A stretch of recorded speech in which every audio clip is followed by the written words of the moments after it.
informational, and the style of whatever the member chooses.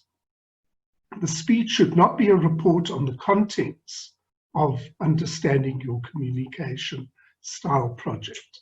So this will be most interesting, Mr. Toastmaster. Thank you, Mr. Miller. Advanced Communicator Gold, Mr. Miller. The timing for the speech is 5 to 7 minutes.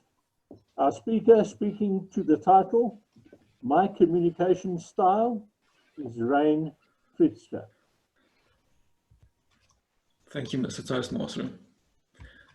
I did the Discover Your Communication Style questionnaire on the project page, and it tells me that I'm mostly analytical, and some of the words that they use to describe someone that's analytical is precise, exact, systematic, purposeful, cautious, structured, ordered, and private.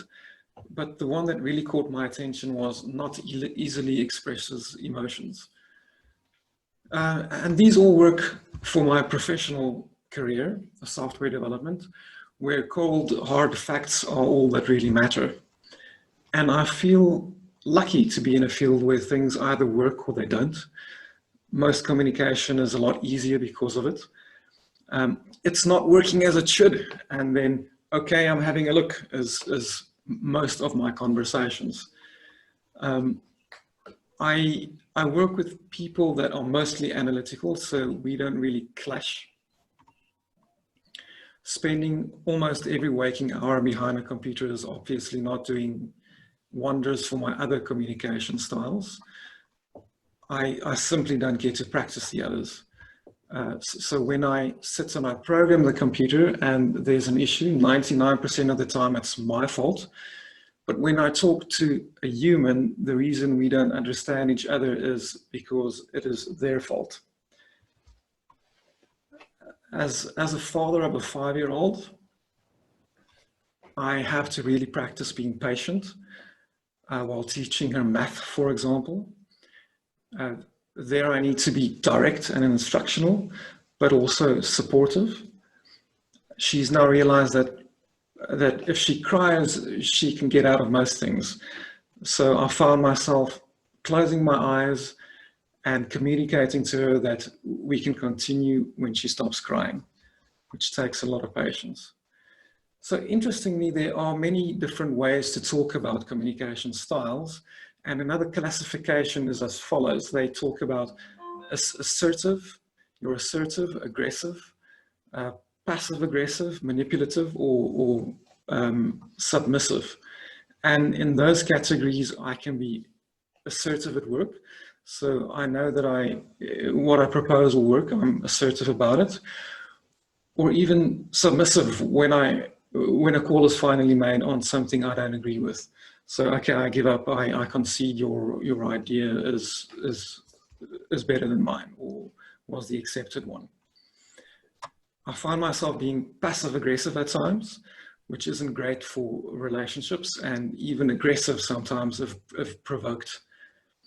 I find it very hard to work with people that are openly aggressive or passive aggressive. To give you an example, I'm currently working on an educational product with a publisher in my spare time. And the guy phoned me up and relatively aggressively told me that I need to put my comments in his spreadsheet underneath his comments and not next to his comments. And I immediately became aggressive back because I need to right click and add a new row. This takes a lot longer. And why get aggressive about something like that? And pushing him to explain why, he said that he's got multiple windows open and he now needs to scroll across the screen to read my comments. And I mean, that's not a reason to get aggressive.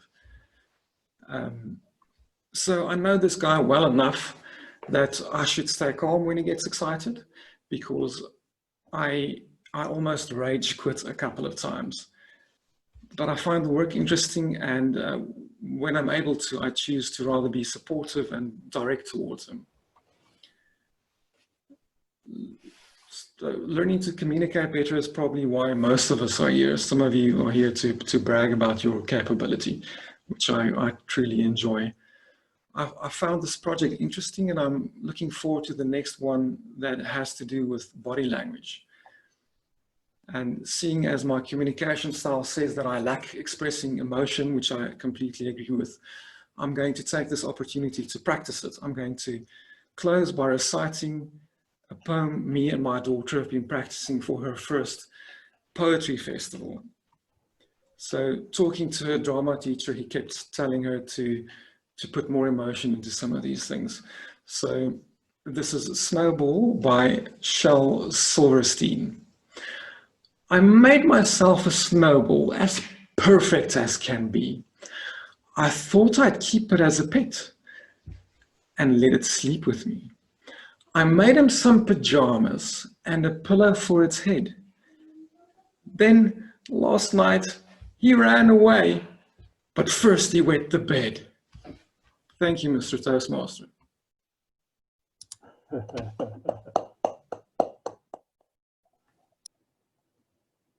Thank you, Reyn.